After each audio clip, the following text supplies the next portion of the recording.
Morning, everybody. I can hear some bleeps on the sound. Many of you will recognize Lauren Keiles, yes?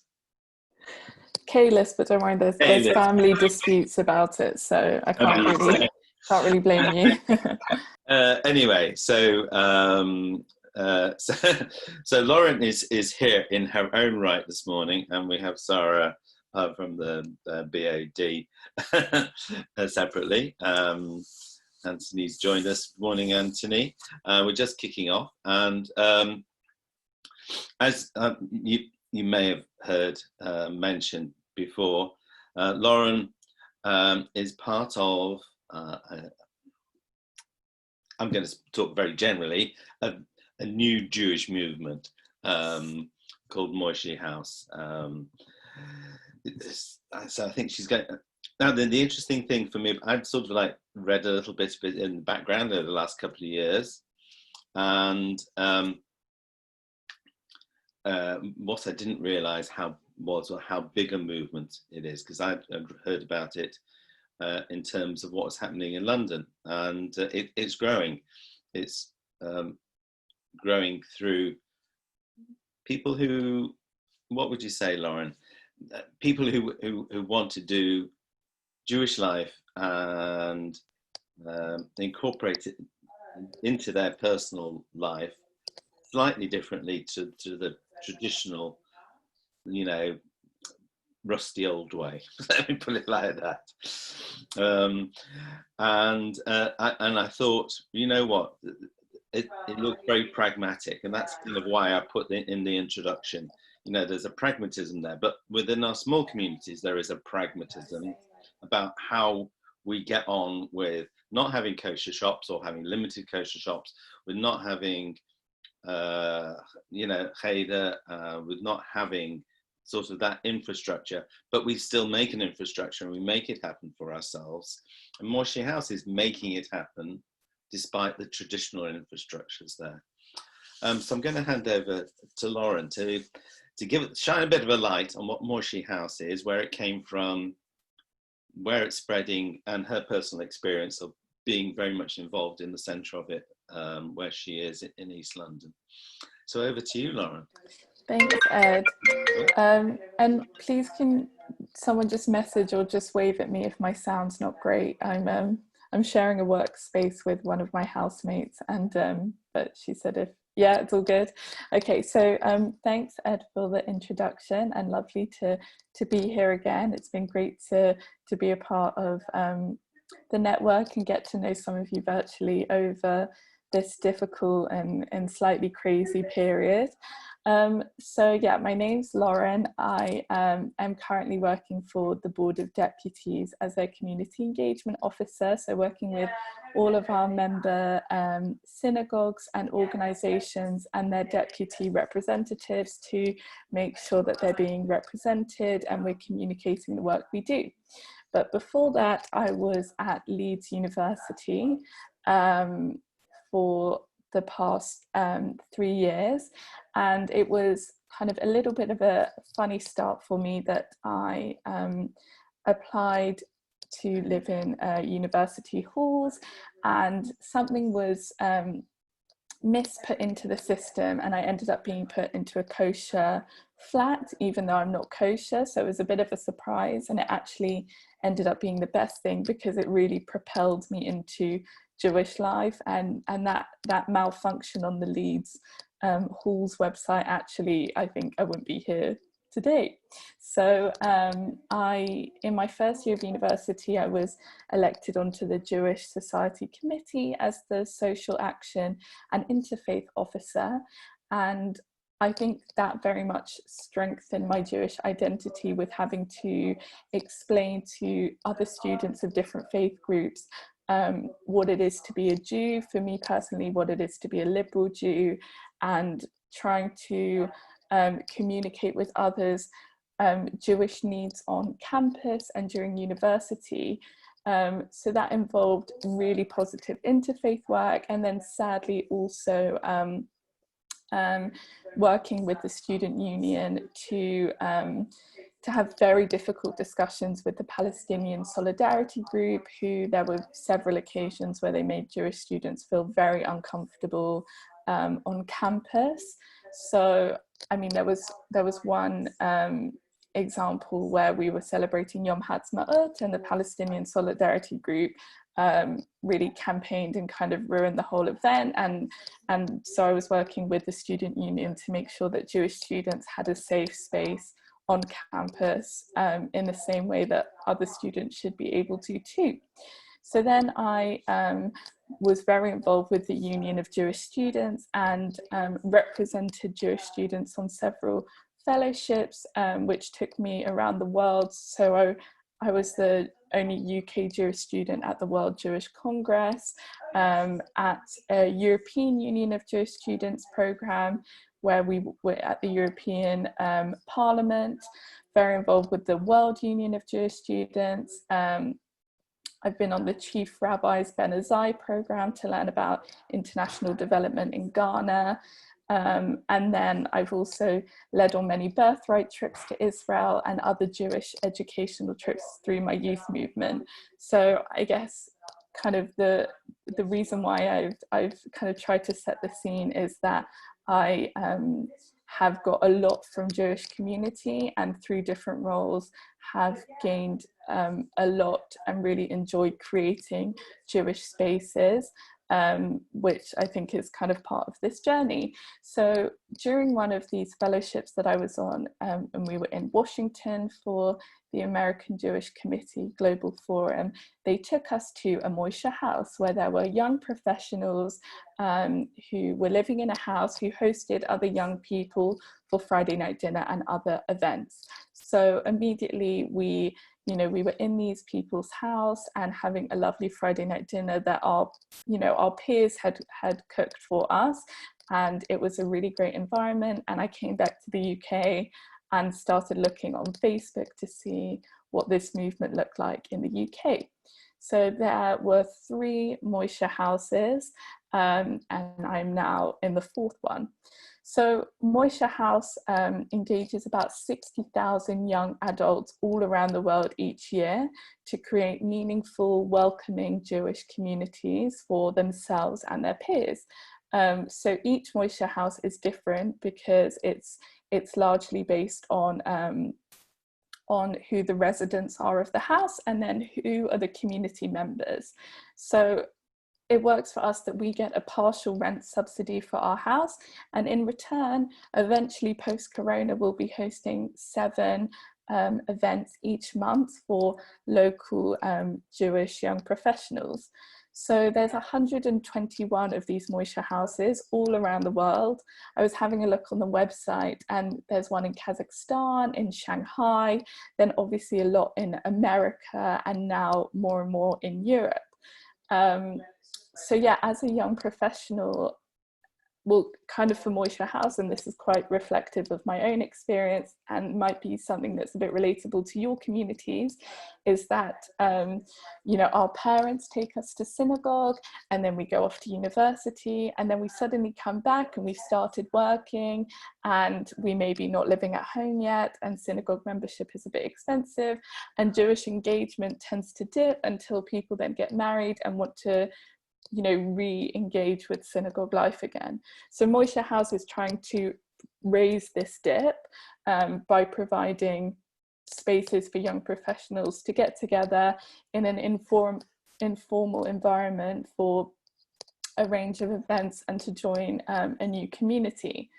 So where are we now? So as I kind of mentioned, we have set up the 4th Moishe House in London. So we are the East London Moishe House, and we are in Hackney in Clapton, which is right next to Stamford Hill.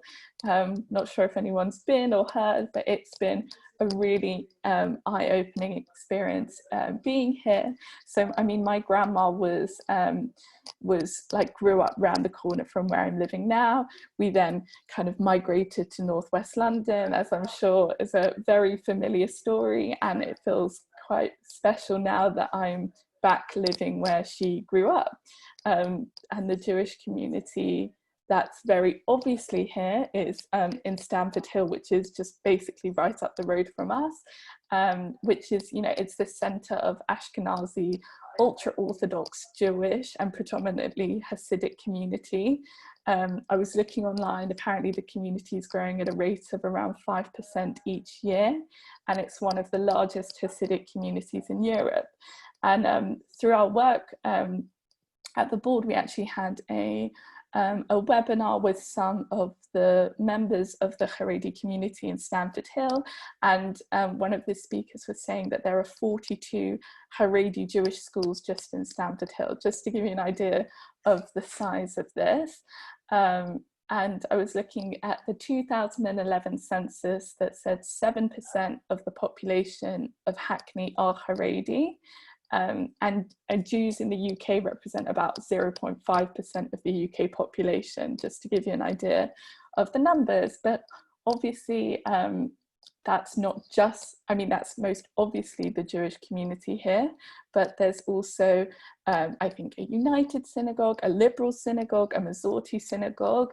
And, you know, I'm finding that at the local bakers, you can get a bacon bagel, but you can also get challah, and it does feel there's an element of like cultural Judaism here.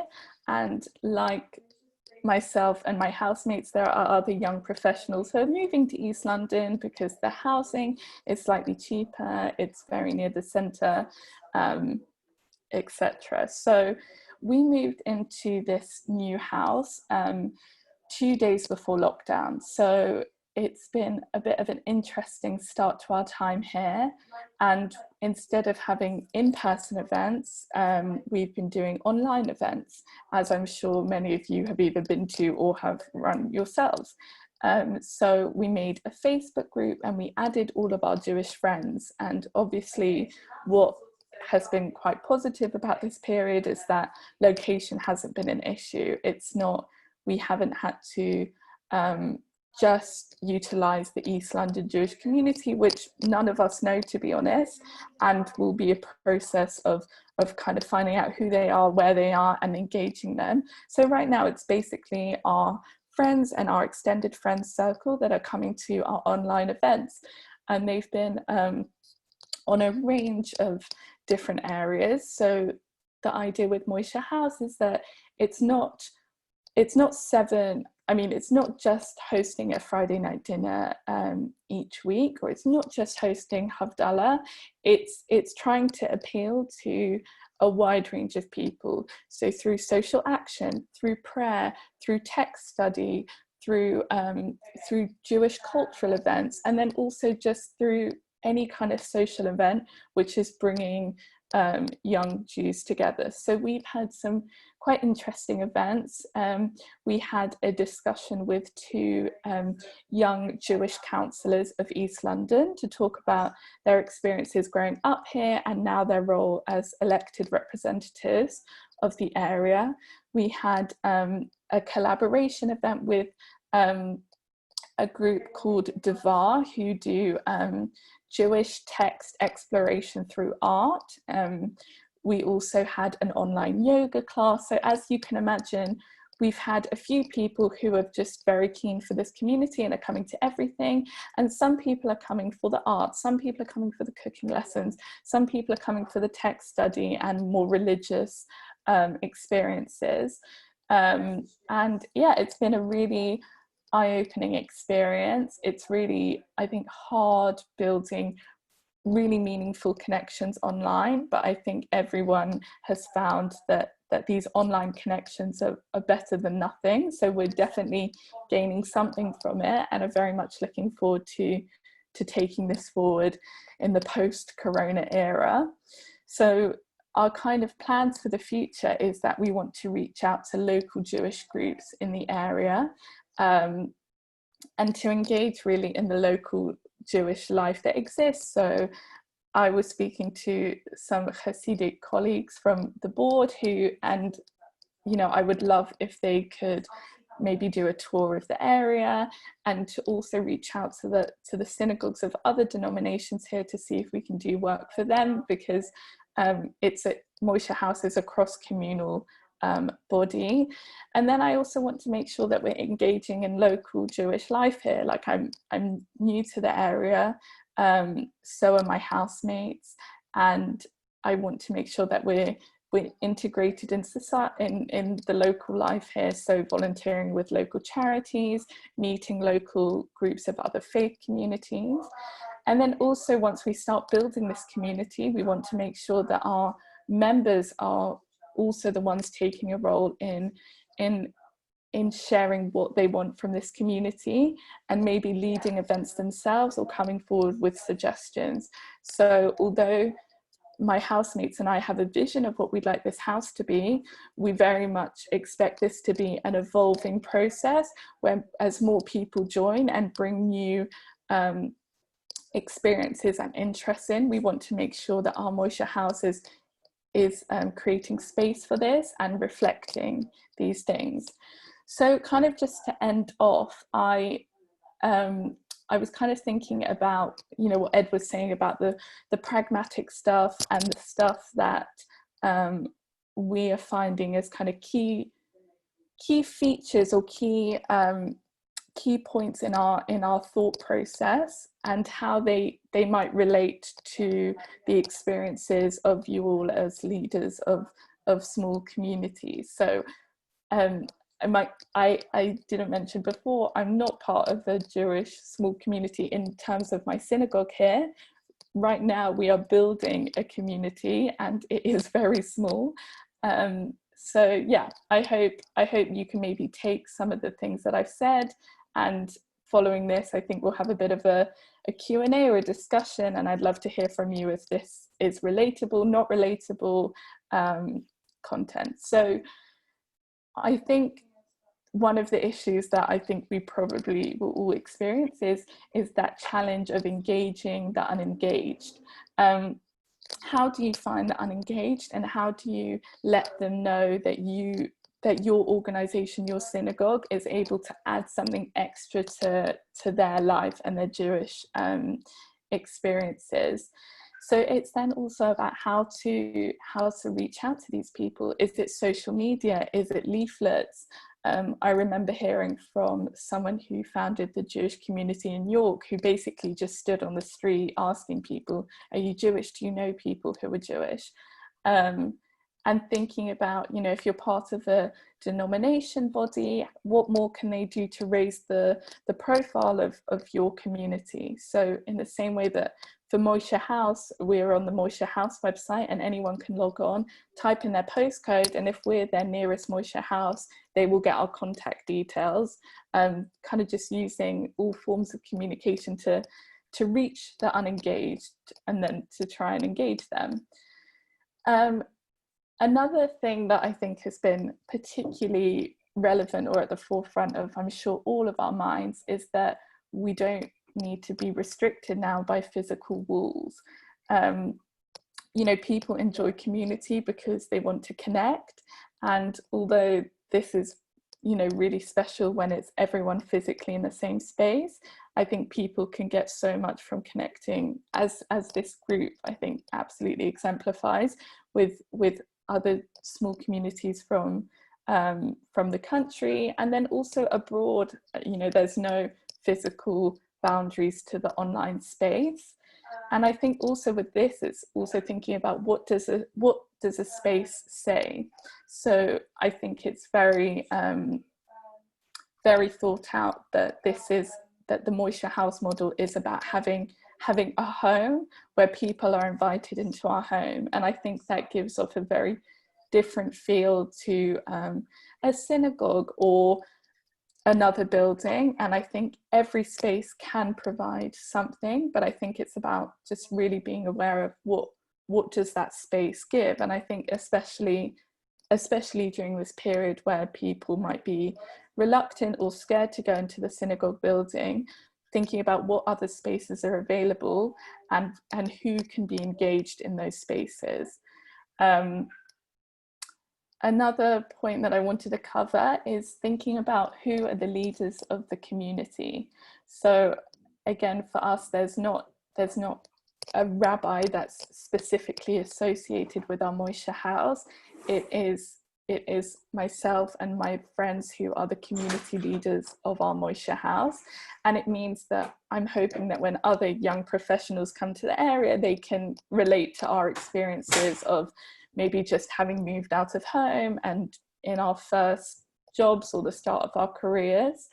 But then I also think we do want to include rabbis to be leading events, because I think for, you know, that is the traditional Jewish leader. And I think it's important to think about who are the leaders of your community and which members will relate, and who are the leaders that your members will relate to. And I think that's why you need to have a range of them, because some people will want a rabbinic leader and some people will want leaders like you who they can connect to as a volunteer who's giving up their time for the betterment of the community.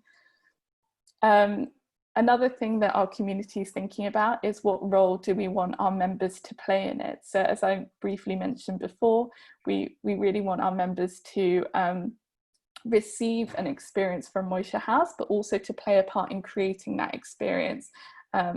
I think that will hopefully mean people will feel more invested in the community, included in the community, and kind of as each person plays a part in creating the community, hopefully the doors will open to more and more people wanting to join.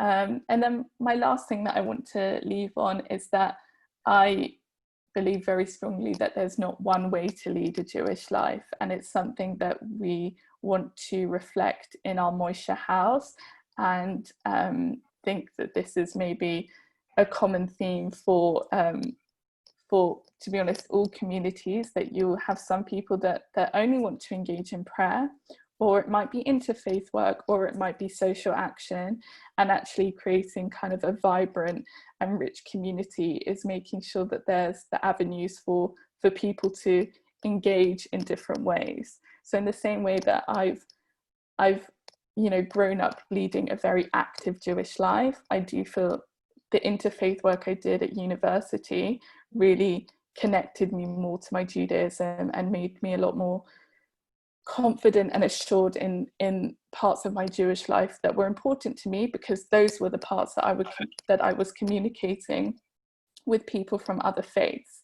So I guess just thinking about that. So kind of in summary, I feel that, and I know from hearing from all of you that playing any role in leading a Jewish community is a great honor and also a great challenge.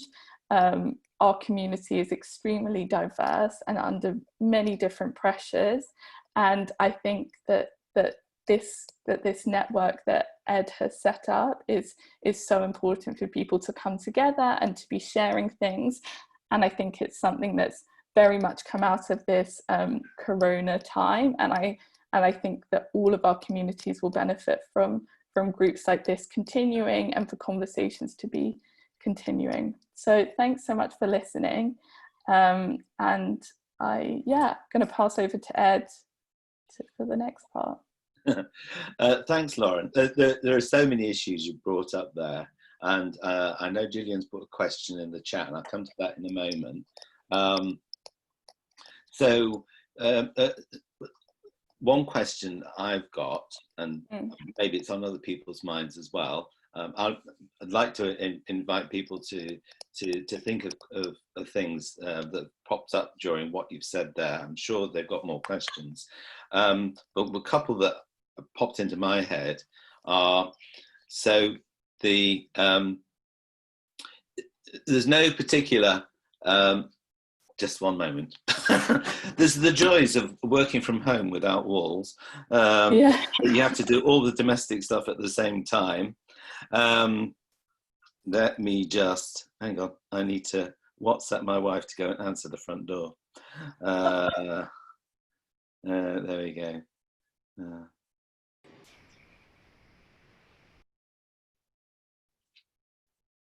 Sorry about this. I've just sent you a long detailed message about my daughter, Lauren. Oh, nice.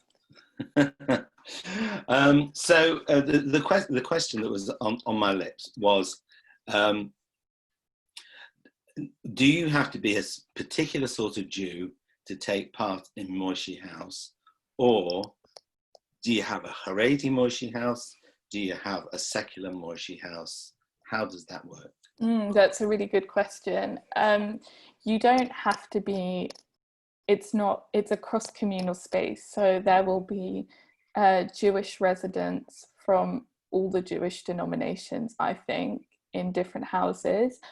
I doubt that there will be Hasidic residents in Moishe House. I might be wrong, but I think that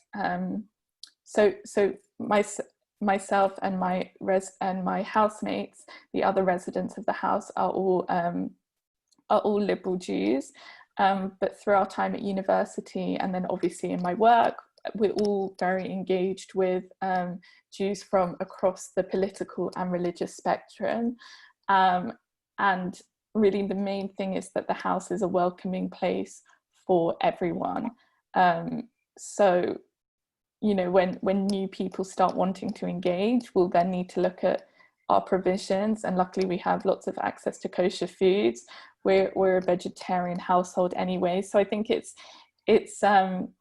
there's no special rule from Moishe House, but the most important thing is that we are open and honest with our community members, and that we try our best to be accessible and inclusive for people. And the other thing was that you're saying, you know, how are people engaged with, you know, your community in Jewish life? What do they want out of it? You know, is it prayer? Is it more of social Jewish life or things like that? And you know, within our communities, our small communities, we have we have these considerations. You know, do you get more people coming to the social events, or do you get more people who need to come because they're sitting shiva or they're making up a minyan, that they want a daily chakras and things like that, and that's something which I hear reflected in the conversations of the small communities. So I want to, on that point, open up to everybody else. I can see sort of, well, let me kick off. Gillian put a question as a practical one. How is the house? How was it purchased? Rented? Who financed that? You said you're getting help towards it. So yeah. Who purchased it in the first place? How did that property happen? So we're renting the house, and because we are the founding members of the Moishe House in Hackney, we found the house ourselves, and obviously one of the requirements is that there's a big entertaining space and a large kitchen so that we can host people. Moishe House have a few different donors, which I said to Ed before that I will make a little summary sheet of things I've said with a few links. And so on the Moishe House website, it actually says who the foundations who are supporting our house, and I think there are some that are supporting lots and then some that are supporting specific ones. So we're renting the house, and then each month we get a rent subsidy through from Moishe House to support our events, because I'll be honest with you, we're all in our first jobs and we would not be renting such a large house at this stage in our lives. So it's really, we feel very lucky that we're able to do this and get the support to do this. Anthony says it sounds like a post-grad Hillel house. Yeah.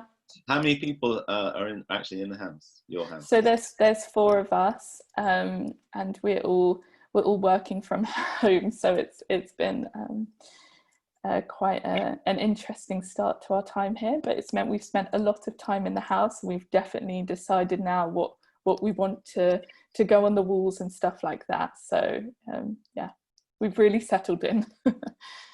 And is there a limit to how long somebody lives in Moishe House? Is it forever, or do you sort of move on after a while? Yeah, no, sadly, we're already dreading the day when our 3 years comes to an end. So they want to make sure that the house is primarily for people in their 20s, and obviously they want to have they have like a 3-year cycle of residents, because each resident will bring something new to the house, and engage with new people and stuff like that. So it's a minimum a year, maximum 3 years. At the moment, we don't want to move out until that end of that 3 years comes to us. Okay, so all those questions came from, you can see, came from the chat, and Aviva has put in a direct message to you as well there. So and Ruth has just put on. So how old could people be you are reaching to? So what are the parameters of the young adults in Moishe House? Yeah, it's 20 to 30 is the main thing. I mean, we're not going to be IDing people at the door, but that is kind of the main age range that Moishe House want to increase Jewish engagement with. But we don't want to be turning people away because they've just turned 31 or because they're 19. But it's that, we're all in our mid-20s in the house, and all the events that we're doing are things that we would enjoy and we expect our peers to enjoy. So we'll see what happens. And I think, Ruth, you put your hand up. You got a follow-up question. So it's great to hear what you've got to say. I just admire the youth and the enthusiasm, and I find that really attractive. But what I'm interested in is that in most of our communities, I would imagine that most of the young people go away. They don't want to stay in places where there aren't other Jewish people. I think I could probably say that's for most of the people sitting around here. So there's two things to my question. One of them is that what we do have, probably all of us have, are some floating Israelis. We certainly have in Birmingham a number of Israelis who are not that interested in being attached to a synagogue, but they quite like the idea of picking up the community when it suits them. And then when they're not interested, they don't drop us like a hot potato. Now, I'm sure in Hackney, there are plenty of Israelis. Yeah. And I asked the question about the age group because, somebody put on the chat that it was like a postgraduate Hillel House without the rules, I guess. So I'm very familiar with Hillel House as I run the one here in Birmingham. Oh, but wow. What I'm thinking about is I have a niece living in Hackney. She's Jewish.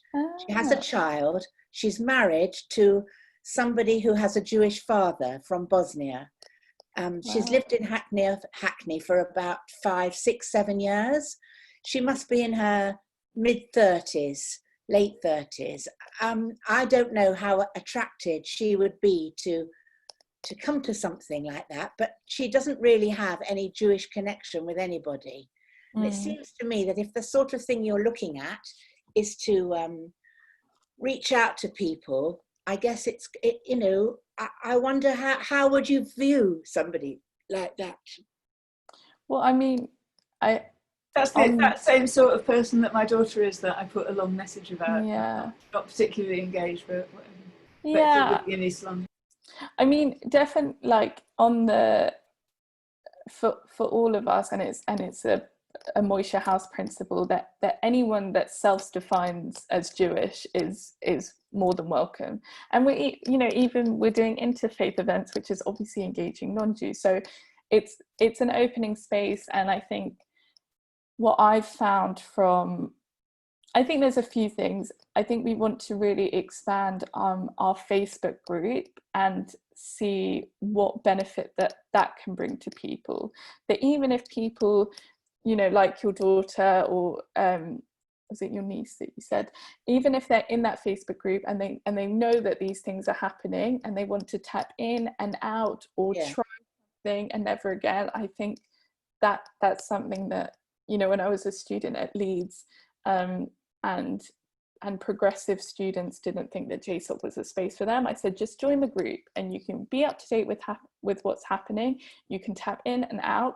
And then the other thing is, and then I think a Facebook group can have different benefits of people just connecting and maybe advertising, you know, a Jewish movie that's come onto Netflix or something. You know, I don't think it has to, you know, having a community is not just about coming together for an event. It's connecting and sharing a recipe, a film, you know, anything that's happening in the local area.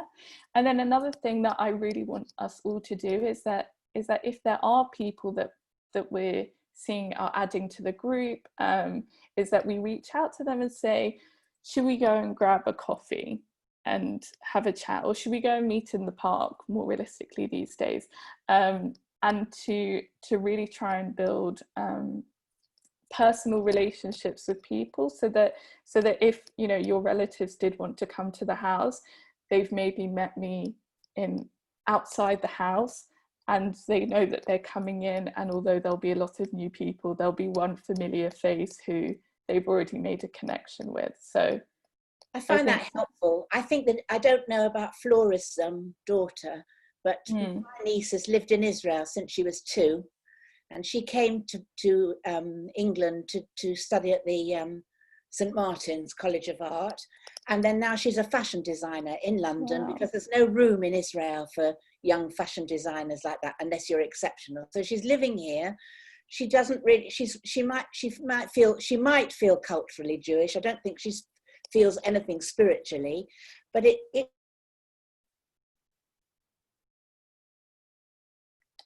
I think Ruth is frozen there. I'm just going to say that you know, the experience of, you're talking about how do you connect with people and how do you find people who will want to come into this environment of Moishe House.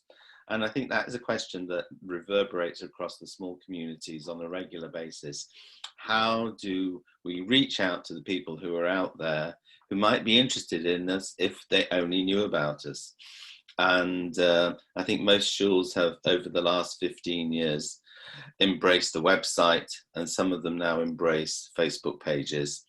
And, you know, this invitation coming in to, you know, well, just come along and enjoy the Kiddush, you know, meet the people in shul, come along to the Kiddush, or we've got a coffee morning, which is happening, that kind of thing.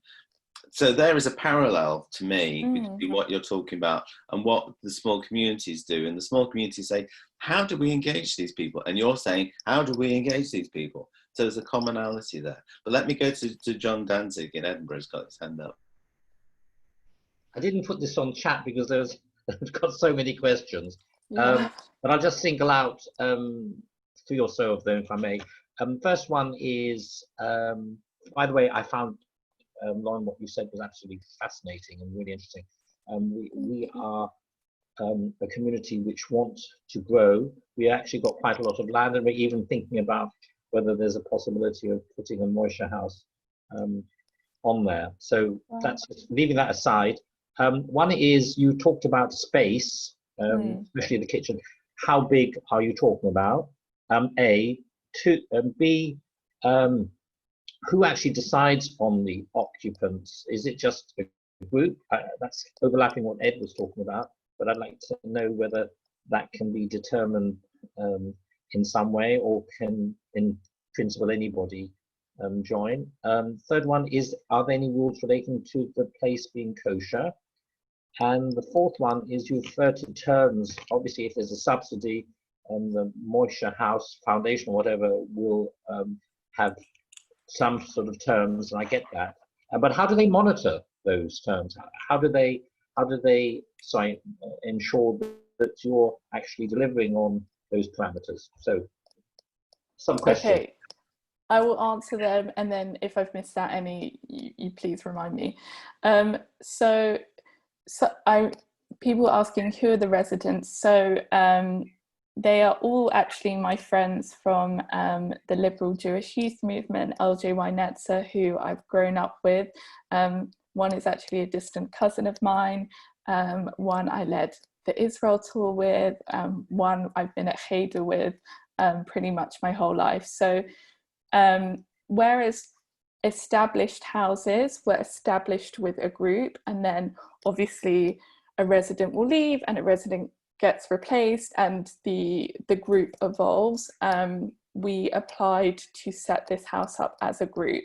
So there was an application process where we had to talk about our connection to Judaism, why we want to be in the house, and also some ideas of programming that we can do. So that included having a kosher wine tasting evening, Friday night dinner, obviously, volunteering with the local charities. So kind of some of the stuff that we've tried to replicate online. So, you know, I obviously, in our ideal world, the four of us would live here for the next 3 years, but, you know, think circumstances change and someone might leave and someone might come in, and I know from other houses, Moishe House are good, that they have their application process and they have to confirm the residents, but they also, there's also an interview with the current residents to make sure, because it's not something we're doing part-time, we're really living this whole experience. And kind of, you were saying about how it's all monitored, so there's very good process. I mean, as I said, there's 121 Moishe houses all over the world doing this. So each month we submit our event ideas, and then there's an app on our phone where after we've done the event, we upload photos, how many people were there, how many previous participants were there, how many new participants has this engaged, and then they said, you know, if we're looking, and then they're reviewing our work constantly. So if they're looking at our numbers are maybe going down, or we're maybe not having a wide range of Jewish events, then we have a house manager who provides us with training and resources to then kind of, they want it to be successful, we want it to be successful. They've obviously got a lot of experience with this. We're doing it a bit by trial and error, and if it's not working, then the idea is that they let us know and suggest things that have worked for other houses.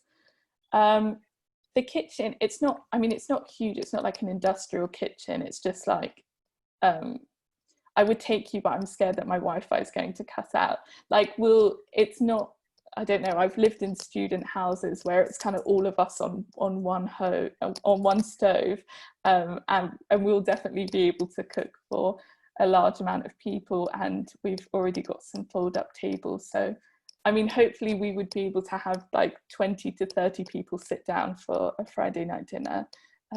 Not saying that it won't be a little bit squished, but there's enough room that we can entertain people in. Did that cover all the questions? Yes, you had mentioned your vegetarian house, so it's not so applicable, but are there kosher rules? I mean, you referred earlier to a bacon bagel. Are there any constraints in what people bring into the house? So no, I mean, the most important thing is that we are open with our with our community members. So we can't say to them that all of our like things are completely kosher, our pots and pans, if they're not. So, you know, if someone comes in that's kosher, I mean, we're very lucky that really up the road I can get any kosher food and any kosher prepared meals for them to bring in. So obviously at any of our events we can't serve like non-kosher meat, but there's not really a rule. It's just about being open and honest with the people that come in. Okay, thank you. Thanks. So Linda has put on the chat, how easy is it for young people from small communities to get involved and become part of Moishe House? What's the route in, I suppose? I mean, I think because it's actually very small. I mean, the amount of my friends who are, to be honest, are very jealous of me and wish they knew about it, otherwise they would have applied. I think each Moishe House has its community. I don't think it's so well known in the UK, to be honest. So I don't know. I think as residents, we feel like we have a responsibility to reach out into, you know, local. I've seen there's like a Facebook group of Jews of East London, and that we want to post our group in there, and we want to go to the cafes that are selling challah, or you know, the sections in the kosher supermarket, and see if we can advertise there. Because I don't, to be honest, I only knew about it because I'd been to one in America, and I then told my housemates about it. So it's a word of mouth thing. Lots of the people that are our friends hadn't heard about it, and hopefully if they all talk about it with 3 more people, then we'll start to reach larger numbers. But yeah, I think it's kind of a word of mouth, and hopefully everyone will come to our first event, and it's actually already happened online, that we had just our friends come to our first event, and then our next event, you know, Josh had brought his friend Jake, and this one had brought their friend, and they were starting to have new faces. And then for some of our events, we've done it in collaboration with other organizations who have their own following, who've brought people in. So that's another thing that they do encourage for us to do, collaboration events to bring more people in. Just looking at the questions. Yeah. London. Cliff just put his hand up. So why do you? Can't find Moishe House Hackney Facebook page. We we have a Facebook group, which I will send around along with the Moishe House website. Cliff, did you want to? Yeah. I was interested in what you were talking about of attracting people. If you only go to the places that sell challah and all the rest of it, you're only putting yourself out there to people who already have some kind of Jewish identity about them. I've worked in a number of small communities, and what we've always tried to do is go down the interfaith route and be seen everywhere. Things like Holocaust Memorial Day and that kind of stuff. I get myself invited to every school speech day, every time a hospital opens a new wing, or a church has a 100th anniversary or whatever. And people come out the woodwork. They come up to me and say, you know, no, my granddad was Jewish, or those are the unattached people that won't know about you. And the more you can do in the communities that don't expect to see you there, I suspect that people will discover you that way. The other thought that occurs to me is, has the JC ever done an article on you? And if not, get them to do it. No, thank you. Yeah, no, the JC did do an article about me, and okay.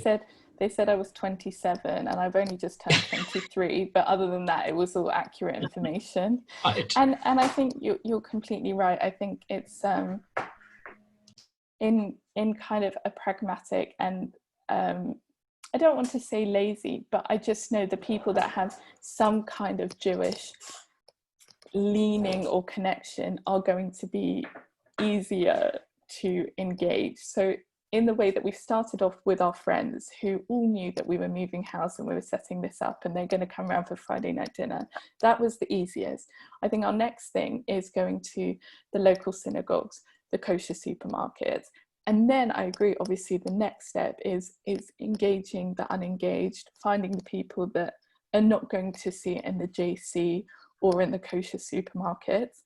But I think that will be our third step, but a very important step. And I think potentially the step that can have the most impact on people's lives, as I'm sure you've all experienced, you know, someone that is engaged to some extent. This could be just nice to meet more Jewish people and to have a Friday night dinner, but people that have maybe never connected with their Judaism before, coming round and having a community that they've never experienced, you know, I've seen from the birthright trips I've led, can be really life-changing. So yeah, I think it's the third step, potentially the most important, but something that we will aim towards.